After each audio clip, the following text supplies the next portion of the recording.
આ શબ્દો સાંભળતા જ કાળિયાની આંખો ખુલી જાય છે અને માં મેલડી કહે છે કે અરે દીકરા, મને ભૂલી ગયો કે શું? તારા બાપાની દેવી, તારી ભક્તિની દેવીમાં મેલડી તને જગાડવા આવી છું. ઉઠ કાળિયા, ઉઠ દીકરા, હવે તું મારી વાત સાંભળ. મૃત્યુ તો સનાતન સત્ય છે.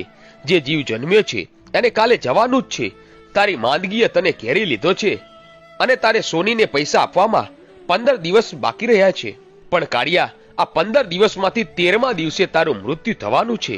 અરે કાળિયા, આ હું માં મેલડી બોલું છું. પણ તે સોનીને મારી હાજરીમાં વચન આપ્યું છે કે 12 મહિને હું તમારા પૈસાની ભરપાઈ કરી દઈશ. એની હું સાક્ષી છું કાળિયા.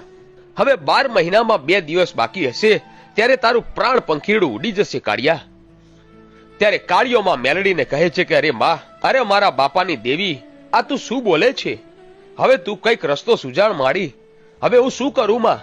મેં શેઠને વચન આપ્યું છે કે પૈસા આપ્યા વગર જો મારું મૃત્યુ થશે